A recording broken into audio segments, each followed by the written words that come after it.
Without further ado, we bring in our Hall of Fame voter. We bring in our friend for many years. Howard Balzer joins us now here on the program. How you doing? I hope you've been enjoying that, Howard. Oh, I was enjoying it. And can I channel AI here? Practice. You're talking about practice? Practice? You're talking about practice? Let me tell you something, Dan, and for Xander too. I don't know if you guys realize, but I'm a Philly guy. I grew up in Philly. All right? That's where I grew up. And boy, would everybody like to go back to the days of Jack Concannon and King Hill, and that Roman Gabriel was a pretty darn good quarterback. But boy, those were some dark days in Eagles history. In fact, I'll take everybody back 44 years ago to 1972, when Philly had one of the worst possible seasons of every team in town that year. Eagles, I think, were 4-12. The 76ers were 9-73. And Fred Carter, who was a good player on that team, afterwards, every team has these awards. He got team MVP. And he said, boy, just think where they would be without me. The Phillies won 59 games, and yet Steve Carlton had by far the greatest pitching season in baseball history, with a bad team going 27-10 with over 300 strikeouts, and the ERA was minuscule. And even the Flyers were decent that season, and they lost a playoff spot against the Buffalo Sabres. When, man, something tells me his last name was Jerry Meehan, something like that. I don't know if I'm right on that, but scored a goal from the blue line to knock the Flyers out of the playoffs. Bad. So, but I get it. What have you done for me lately? And all those things. I saw Xander said last year was a bad season. Boy, there's a lot of teams in the NFL, and a lot of fan bases would love to have the season the Eagles had, considering where they are. So anyway, just wanted to get that stuff off my chest. All right. Well, let me expand on what we were talking about with A.J. Brown. You think A.J. Brown has a gigantic impact up in New England? And do you think the Eagles miss him and what he brought to that offense? Xander pointed out they were 50-18 in the last 4 years since he's been there. Now he goes up with a better play caller and a better passer of the football in Drake May. I mean, do you think both benefit, or do you think one only benefits? Well, obviously it's hard to say. I think certainly New England should be better with him on that team. And obviously a key part of it, and this is not to say or to insinuate that A.J. Brown didn't like Nick Sirianni or any of that, but Mike Vrabel's his guy. I mean, and that led to Mike Vrabel's departure from the Titans when they traded him, and Vrabel didn't want that to happen. And the Titans certainly weren't the same team after A.J. Brown left. Not saying that's the only reason, but that certainly was a big one. In terms of the Eagles, well, yeah, I mean, you don't have that guy. And even if he's not having great numbers in a particular season, defenses, when you're on the field, defenses still have to account for you. And now the kid they drafted, Lemon, I mean, he's been hurt here and there, so you don't know what you're going to get out of him as a rookie. So I would think it'll be pretty tough in the passing game for the Eagles, at least immediately, to replace what A.J. Brown was able to do for them. So let me ask you, as a Hall of Fame voter, you want to get volume. And in the offense that he was in, obviously it's not a high-volume passing attack because the quarterback has been in the bottom 10 pretty much the last 5 years. So when you look at the numbers, he's 118th right now at 8,000 yards. For you, if he wins, does he have to win another Super Bowl? Do you think A.J. Brown, he's working on legacy right now. You know what he's doing. He left 50-18 because he's working on that gold jacket. What would he have to do, in your opinion, for you to consider him to the Hall of Fame in a very crowded room already with players waiting to get in?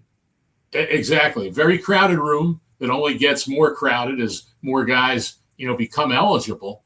And, I would think he's got to be, he's got to break the 10,000 barrier, which he shouldn't have any problem doing in 2 or 3 seasons, but he's got to be up there in that. But it's tough. It's tough for receivers. I have presented now Torrey Holt 6 different times as a finalist. He's been eligible for 12 years. And his overall numbers, people look at him as, we didn't have huge. Well, he had to retire after 11 seasons because of a knee injury, and that kept his numbers down. But you look at his year by year, his first 8 years were as good as any player in NFL history has had in 8 years, with two 1,600-yard seasons. And some will say, Dan, and I had to, counter this argument. Well, he had Kurt Warner. Well, he only had Kurt Warner for about 2 or 3 years, right? And then Kurt moved on, and he had Mark Balzer and a history of other, quarterbacks with him. And Balzer was a good NFL quarterback. He wasn't, bottom of the heap, but he wasn't Kurt Warner either. And so you have Holt and Reggie Wayne of the Colts has also been a finalist 6 times, and it's been tough for them, to break through. So interesting. Steve Smith Jr. or is he senior? I forget. Junior. Yeah, he was a finalist in 2025 class, and then for this year's class, he didn't even make the finals because Larry Fitzgerald entered. And so Hines Ward, who might be, he didn't put great numbers in a running offense basically in Pittsburgh, but boy, that guy could block, and he was a team guy, had 1,000 catches. He's never even made the finals. You have Anquan Bolden, Larry Fitzgerald's teammate, who was a real balls to the wall receiver. He hasn't been a finalist to this point, being eligible now, I think maybe 4 or 5 years. So like you said, it is tough to break that wide receiver logjam. And so I would say for A.J. Brown, he probably has to get into that, 13,000 yard area to be considered, much less than being talked about, much less actually being elected. And especially if this new process, and we've talked about this several times, if this new process continues, then it'll even be harder for him, because he's not one of those guys, no matter what he does the rest of the way, where you just say, Hall of Famer. Yep, he's a Hall of Famer, which is what basically happened with Larry Fitzgerald. So it's tough. It really is tough. It's tough for everybody, but certainly for wide receivers and how they put up such incredible numbers on a year-to-year basis in the league. Torrey Holt is a 7-time Pro Bowler. He's on the All-2000s team. He's better than Andre Reed. Well, and I think he's a better player than Andre Reed. I think better than Tim Brown. I mean, you can get some other receivers, and I think what has happened to Wayne and Holt is there's a little bit of Rams and Cardinals fatigue. Well, how many guys on that team, on that offense, should be in the Hall of Fame? And the thing is, it doesn't take. Plus, Wayne was a 2 behind Marvin Harrison, so maybe that plays something in. Well, it could have been, I want him in. He's a Kane, you know that. But Reggie Wayne was darn good after Harrison retired, and so that was a big thing with it. And some argued that was Torrey Holt. Well, he was a number 2 behind Isaac Bruce. Well, you know what? One of the things that bothers me, if you go back in the day, people should, if you can get your hand on an old media guy, right, old NFL media guys or rosters, and they didn't list pass catchers as WRs for wide receiver. They listed them as SE for split end or FL for flanker. And a split end is on the line. A flanker, of course, is off the line and can go in motion and do all those things. Now they call the wide receiver an X, and the flanker is a Z, right? And the X is a harder position because you're right on the line and you're susceptible to bumps and all that, and you've got to beat the guy. You're not going in motion and get a quick start. And so you never hear that on TV. You never hear that from analysts explaining the X and the X and the Z, and then the slot receiver and all those things. And so everyone looks at them all the same. Oh, they're all wide receivers. Well, they're not. They're really not. And I think that's a big part of it. And I think a lot of people aren't totally aware of that. And like I said, so I had to counter that argument. Oh, Torrey Holt was a number 2. Well, he was the X. I mean, they considered the Rams considered them both kind of like 1 and 1A, and that was the reality of it. But like I said, I think that there are some in their mind. We have too many with that team, which to me should never be a consideration. It hurt Jerry Kramer all those years with the Packers. Too many, enough Packers in the Hall of Fame, enough Raiders in the Hall of Fame, enough Steelers. Well, why should that matter? You should judge a player on him, what he did. what he accomplished, and it shouldn't be an X mark or a negative if other great players on the same team are in the Hall of Fame. To me, that should be a non-starter. But with only 50 voters, it doesn't take very many to keep a guy out. And I think I might have to change, assuming he's going to be a finalist in this next vote, I might have to change my strategy in terms of how to talk about him. And I might just say in the meeting, we're not supposed to talk about what's said, but I might just say, I want anyone here to, because no one's ever said it in the meeting. I want to hear someone here to tell me, do you think there's too many Rams offensive players in the Hall of Fame? Who here believes that? And I hope people will tell the truth, because I'm planning to address that when we get down to the nitty gritty in January. Well, they did it for decades with the Raider players. Why wouldn't they exactly. do it with the Raider players? I mean, look at Donnie Shell, right, for the Steelers, who didn't go into the Hall of Fame until the Centennial class. Look how long it took Cliff Branch in the seniors. He was on the same team as Fred Biletnikoff. And Fred Biletnikoff went in early in his eligibility, and Cliff Branch was hard. I don't even know if he made the finals. And then finally he got in as a senior. I mean, that guy struck fear in the hearts of defensive backs in the NFL. And so that's the thing. And you mentioned Andre Reed. That's what I should look at. That's what I say look at with Reggie Holt and Reggie Wayne, for that matter. All right, look at some of these other receivers, and you're going to tell me that those guys are more deserving than Torrey Holt or Reggie Wayne? Well, if you do, I want to know what you're smoking. Absolutely. Howard, you made a great comment last weekend, and it got a lot of play with Eli Manning. And I think what people, especially in Philadelphia, don't understand, when you guys are evaluating Hall of Fame potential players, Super Bowls are great, but that's a team accomplishment. Bingo. Because at the end of the day, those 2 Super Bowls have not moved the meter for Eli Manning on being elected into the Pro Football Hall of Fame. Because if it was going to move the meter, he'd be in 2 years ago. Now, my question to you is, when you're evaluating a guy like, say, a Jalen Hurts, you look at the suspect numbers. They're not great. In a pass-happy NFL, we always talk about this, Howard. Well, back in Bob Greasy's era, compared to the 80s era, the 90s era, well, you're in an era where you throw the ball 60 times a game, and there's more opportunity for more yards. When you see a guy with 1990s numbers, and you see a resume with 2 Super Bowls on it, how do you look at a guy like Hurts? Now, look, there's a lot more to play out. It's hard to do that right now for you, and I know that. But when you're evaluating a player, I keep telling people, because he's been to 2 Super Bowls, that's not a slam dunk. This guy's a Hall of Fame. I don't see Hall of Fame player. Do you? Probably not. I mean, I don't like to judge a guy before his career is over, but it doesn't scream out Hall of Famer. Now, granted, he brings a lot to that offense with his running ability and all those things, and you have to take that into consideration when you evaluate a guy. But the thing that drives me more nuts than anything is when there are those who say, well, 2 Super Bowls, or like he won 2 Super Bowls. He made 2 big plays, one of them which was divine intervention on the David Tyree catch, but he did this, or his record was this, as if the quarterback's out there on the field alone, as if it's golf or tennis.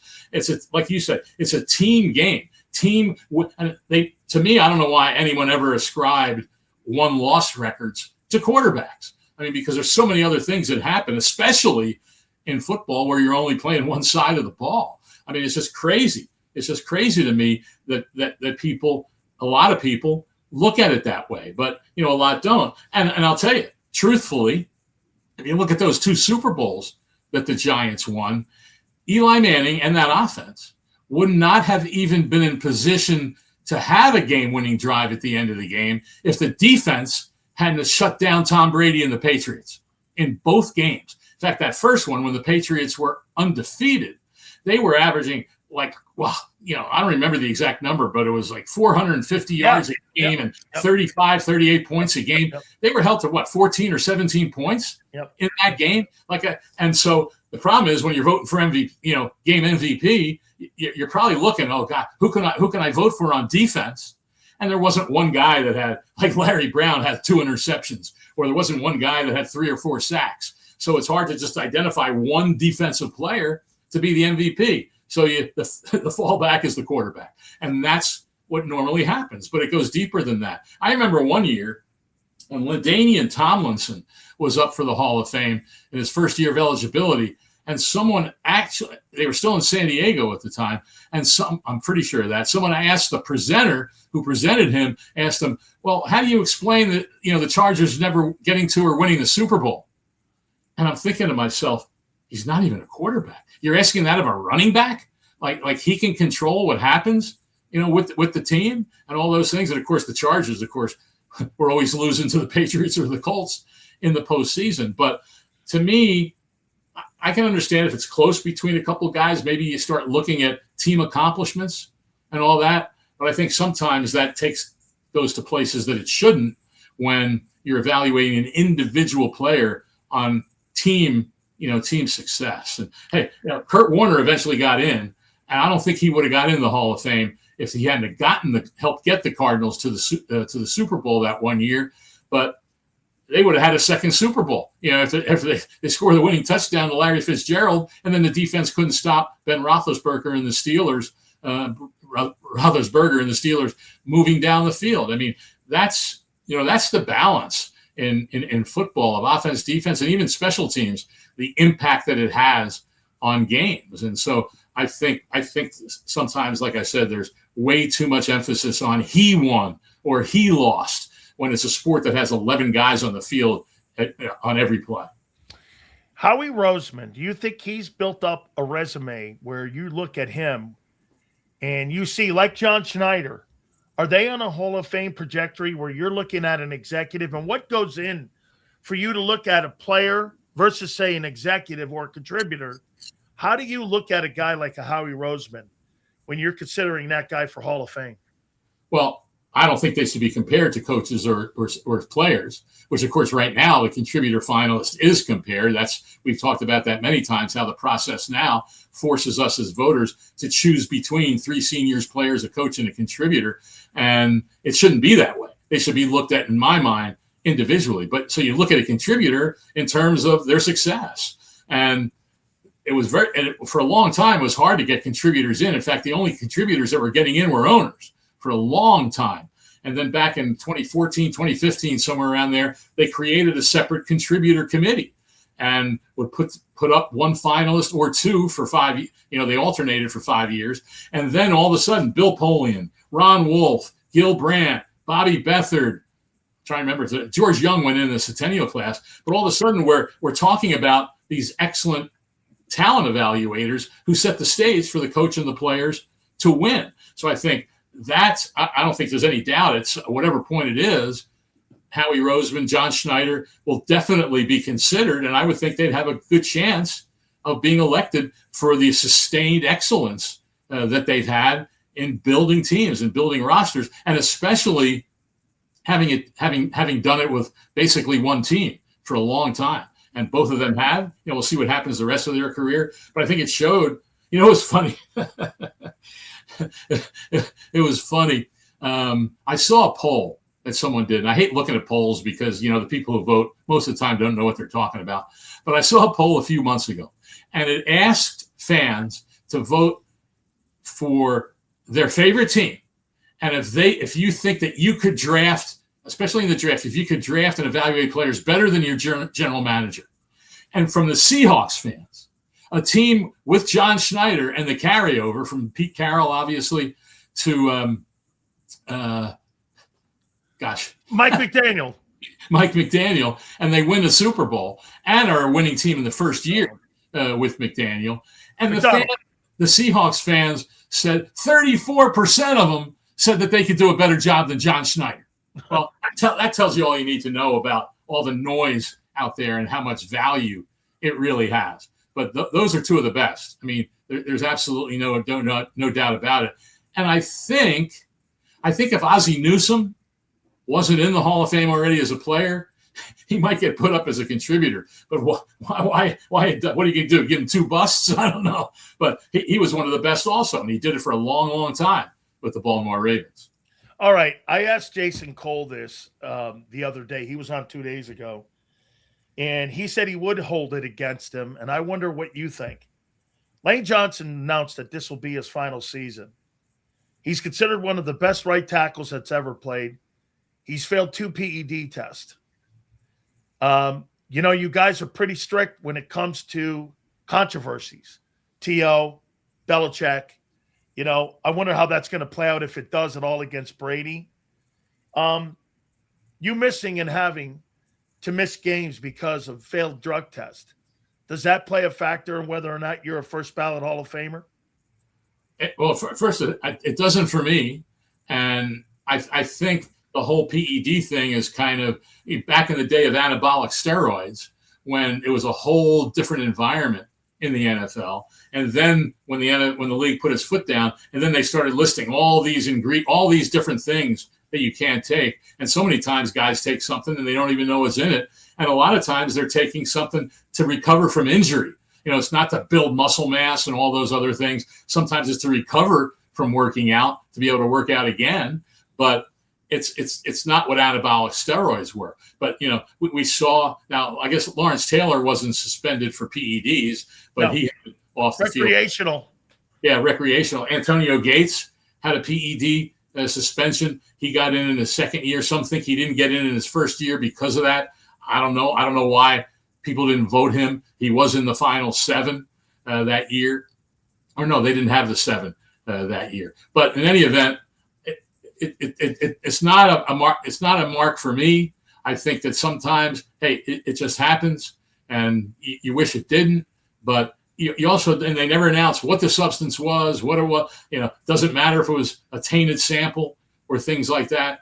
And so maybe in some people's mind it does. I know in mine, unless it's someone that just repeatedly, but we just don't see that many guys hit with that anymore. And I wouldn't, when Lane Johnson, comes up, if I'm still a voter, I wouldn't have a problem with him because I know you just look at that Eagles record.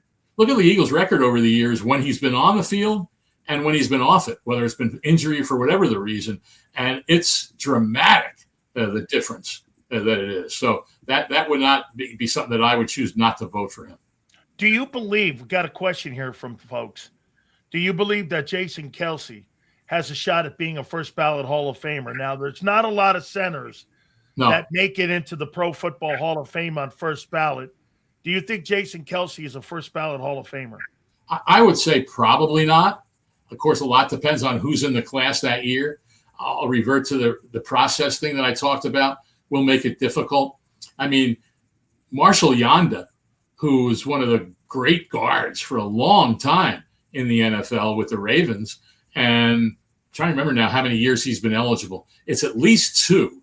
And he's been a finalist, but he hasn't made it to the final group where we vote. And that's a guard who's had, a tremendous, tremendous career. So I would say, now, I don't know if there'll be people who will be, oh, what a personality, what a great guy and all that. I don't know. I don't think there's too many people. I've heard people say way back when we put John Madden in or put some other guys in, well, they were on TV and that put them in the spotlight. I find it hard to believe that there's too many voters that look at that when they're analyzing a player. 741 win percentage. I think they looked at that more than anything else. Exactly. But that's what's said, out there. And so I don't think something like that would enter it, for Kelce. And I would say he's got a good shot of getting in one day, but it could be, a wait for him. But like I said, you look at those guys that come in every year. I mean, you look at the first-time eligibles next year that now enter into a very difficult process where you have Rob Gronkowski, you have Adrian Peterson, you have Ben Roethlisberger, you have Jason Witten. Some guy who could get a little bit of controversy is Antonio Brown. I mean, Antonio Brown was a Hall of Fame talent, but, there you enter into all that other stuff that, they say off the field, but a lot of that stuff that he did affected his own team and the way he was. And so I think Antonio Brown's going to, face a long road, kind of like T.O. did. And T.O., of course, refused to come to enshrinement. I mean, what are you proving by doing that, right? You got in your 3rd year of eligibility. Be fortunate. Do you regret voting for him? T.O.? Yeah. I don't think I did, quite honestly. And in fact, with all the discussion there was. Oh, you didn't vote for Terrell Owens again? I don't think I did. It was several years ago, but I don't think that I did. I think that some people, is this an opinion, that some people might have voted for him just so we don't talk about it anymore, because the same discussion year after year, right? And after the first 2 years, I actually made a comment in the meeting. I said, well, if this is the way a lot of people feel about him, then should he get enough votes to even be in the final 15, right? But that's, but he still was in the final 15 again. And I think, that was a part of it, is that, boy, if we vote him down again, he's coming back next year. We can have the same discussion over and over and over till he gets in. So there becomes some of that fatigue. Some will say, well, it shouldn't be that way. If you feel strongly about a guy, don't vote for him. But obviously, there were guys who changed their vote on him from all the things that had been said and talked about in his first 2 years of eligibility, and were talked about in year 3. Howard, how can the voters, the 50 voters, not hold what some of the voters held against Bill and Kraft for first ballot for Brady, for him going in? Or was it more what you said? And when you've been very straightforward. You, to me, have said this, and I don't want to put words in your mouth. You correct me if I'm wrong. You're more about player. So it's a different context here, because we're talking about Brady the player versus Belichick the coach and Kraft the owner. So there's a different category in how you look. You think players should go in over those guys, as I do. Now, do you really think that there's going to be better candidates next year than Belichick and Kraft to go into the Pro Football Hall of Fame and what they've accomplished? It'll be, you can't think of one. And I was one who thought that I was shocked that it took that long for Robert Kraft to be the finalist in the contributor group. Finally, he was the finalist. And then, of course, it was the same year as Bill Belichick. And so, I mean, when you look at what that franchise accomplished with Kraft as the owner, plus he saved the team for New England when it was the chance they were going to move to St. Louis. He was involved in the CBA negotiations that ended the lockout. And the TV contracts that he works. Yeah, exactly. So I don't see anybody that could be better. Now you can say that maybe Mike Shanahan, but and certainly Mike Shanahan and Mike Holmgren, who didn't get in the year before this class because of large part because of the process, are very deserving also. But I do think that there are those, and I don't think Deflategate is going to really have an effect on Tom Brady. I think that was, you're talking about the air pressure in the football. Come on.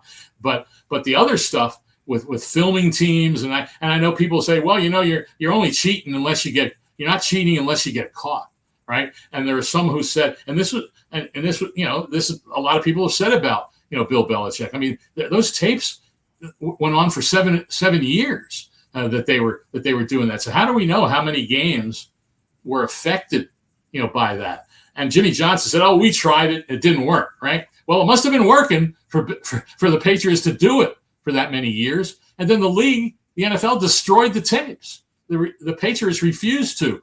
So the league sent people to the Patriots facility, gathered all the tapes, and destroyed them. And some have said, well, they paid their price, right? Because they had lost a draft pick and there were fines. Well, that doesn't speak to how much of the success was achieved by ill-gotten gains. And we know that it happened. We don't know how it affected games. Sometimes all it takes, Dan, as you well know, 1 or 2 plays to affect the outcome of a game. And we don't know that. So it was kind of strange to me that for years and years, the narrative for the Patriots was, oh, Belichick's a cheater. The Patriots are cheaters. They're this, they're that, and the other thing. And then Bill Belichick doesn't go in his first year of eligibility, and people think it's this, how could this happen? How egregious is that? Well, which is it, right? Which is it? And so, but I do think that if that's what you feel about Bill Belichick and don't vote for him, then I think that's well within your right. And it's surprising to me that a lot of people don't believe that. I got one last one here for you. I want to go down the Buddy Ryan lane. So Buddy Ryan was a defensive line coach with the New York Jets, one of the greatest wins of all time, one of the most significant. He coached the Purple People Eaters. He created the 46, and he's arguably one of the greatest defensive coordinators of all time in pro football. In your opinion, does he have a shot to get in as a contributor one day for the contributions that he's made to the National Football League, especially on that side of defense? Well, he's not a contributor. He's a coach, and that's the thing. And I've said for many years, we've probably never talked about it, but there's no path for an assistant coach, basically. Well, I guess there is a path if they were nominated. I think, as I recall, over the 22 years I've been a selector, the only coaches, basic assistant coaches, excellent assistant coaches that were even nominated were Richie Pettibone and Bill Arnsparger. Okay. Right? And they didn't advance in the voting. And so the Pro Football Hall of Fame created these awards of excellence that they give each year. They give to equipment managers and PR guys and video guys, and they created one for assistant coaches because that's the only way for them to get recognition. But man, you mentioned Buddy Ryan. He's deserving probably to be in the Hall of Fame as an assistant coach, right? But he's one of many on a long, long list. Go down the list of all the great offensive line coaches that there have been. Great defensive coach. Jimmy Johnson, right there in Philadelphia. I mean, look at Vic Fangio, right? And I had a selector tell me once, well, if the guy was a head coach and he failed, that hurts him. Well, why should that hurt him? Just because you advance to the top job and that doesn't work out, that doesn't eliminate all that you accomplished as an assistant coach. Vic Fangio should be in the Hall of Fame one day. He won't be because the assistant coaches don't even get looked at hardly by the selection committee. And I think that to me is one of the least talked about oversights that there are. I mean, look at Joe. I'm trying to think of defensive core. Ernie Zampisi, offensive coordinator. I mean, heck, the list is long of the top assistant coaches that there have been, and Buddy Ryan is certainly on that list. Tell folks where they can find you, Howard, because we're going to do some more stuff with you coming up here real soon here, especially with our weekend show as well. How can folks find you?